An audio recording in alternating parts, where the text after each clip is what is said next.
Hurricanes are a common natural disaster that resort towns along the East Coast are subject to every year during what we call hurricane season. This spans from June 1st to November 30th, but most hurricanes hit the shores between mid-August and mid-September.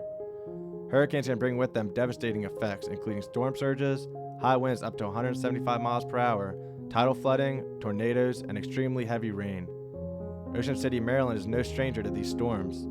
Hurricane Sandy in 2012, Hurricane Irene in 2011, and Hurricane Isabel of 2003 are just a few of the more recent storms to hit Maryland. In August of 1933, a hurricane brought these damaging effects to oceanfront towns, spanning from Norfolk, Virginia to Atlantic City, New Jersey. Ocean City experienced these harmful effects. However, the city also received an unexpected gift from this hurricane, an inlet, which would change the course of Ocean City's history forever.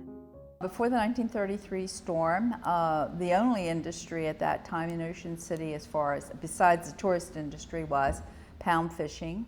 And pound fishing was located on the south end of the island, and which is where we are sitting now in the museum, and south of there from where the inlet is now onto Assateague, present-day Assateague.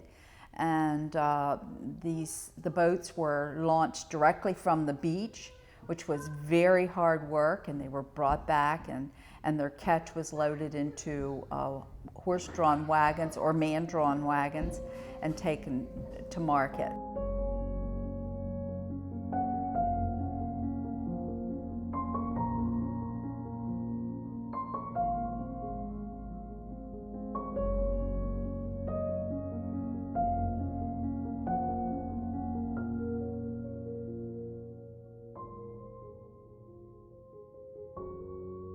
There had been winding through the U.S. Congress a bill that had to do with rivers and canals and general transportation.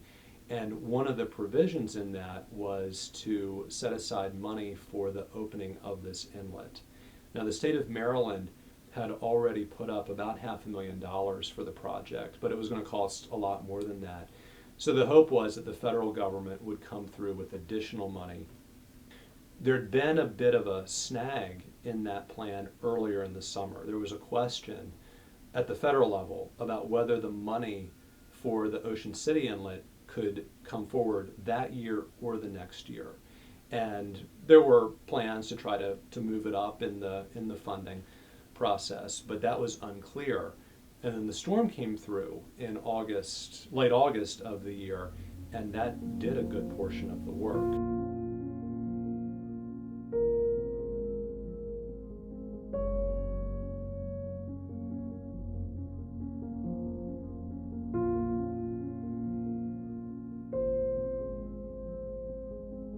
Several results immediately.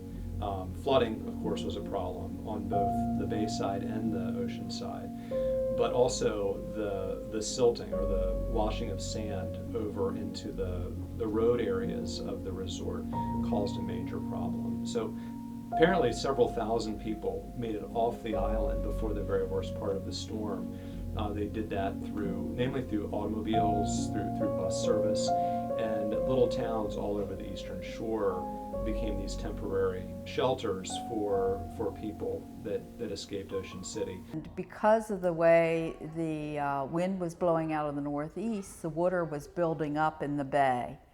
And they feel that it was because of the high water in the bay that it washed out into the ocean.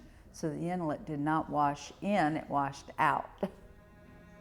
The other big event of that day was the wave action cutting through the actual barrier island itself and opening up a breach between what's now Ocean City and Assateague Island. So, I mean, looking at all of that, the destruction was impressive, and it was going to lead to some long-term changes for general transportation, but also for new opportunities, actually. Generally, it was not a casualty storm. There were some people lost on boats out at sea, but as far as people in the city itself, the damage there to life, it was limited. So most people were able to make it out. Those that stayed were hunkered down enough that they remained relatively safe. Transportation, though, was totally shut down.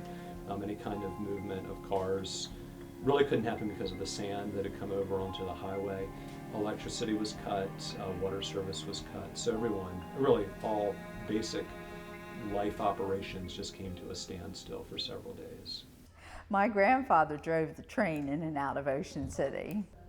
I had a note, just as a little side thing, that I found in my mom's papers that was written by my grandfather to the railroad, and it was sent, the telegraph still worked, and it was sent on the day of the 25th, which was one of the bigger days of the storm, or maybe the first day after it, because it went on from like the 23rd to the 26th. There was a lot of rain building up, and he said that he was sending in his time. I guess getting paid was important, but he didn't know how many days it would be before they would be able to get out of town. So yeah, all the real transportation was shut down. Both car, truck, anything like that couldn't really move around.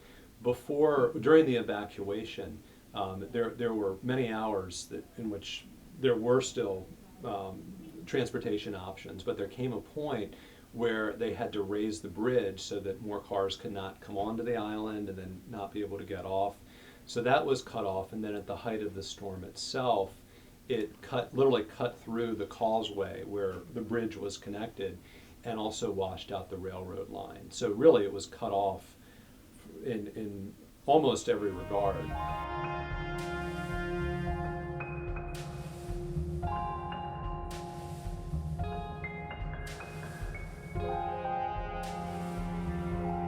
They did have, the Corps of Engineers came in and they preserved the inlet. So the Corps of Engineers, the government came in and helped them shore up the side so that the inlet was preserved. There have been lots of inlets washed across in Ocean City, even prior to the small ones, but they always filled in. Barrier islands have natural inlets that open virtually anywhere from time to time. If there's not some sort of intervention to keep the inlet open, then over time it will close up again. So if we looked at earlier maps of Ocean City and Assateague Island, that island that they're all on, we would have seen historically that there had been inlets opening and closing really since the colonial period. Same thing with the barrier islands off the coast of North Carolina. That's the way barrier islands operate. They essentially preserve themselves by opening up gaps during major storms, and they fill back in, and they sort of keep rolling over each other, and that's what makes a barrier island. When there's some sort of human intervention, either building on top of it or shoring up, stabilizing one of these natural inlets, then it does change the overall ecology of the barrier island. So you can see, if you go to the inlet today, you can see that process at work. The inlet's been stabilized with large boulders. It's not going anywhere. But if you look over to the south side, you see that Assateague Island has kept moving westward, and it's actually accelerated its rate of migration because of the inlet at Ocean City. It's when those boulders went in, that trapped sand north of the inlet, and that hastened the migration of the southern side. Sport fishing, as we know it today, with all the big money boats and all the various things, was definitely a boom because this brought money to town, it brought the big boats. They had a safe harbor, and it brought a different class of people to town.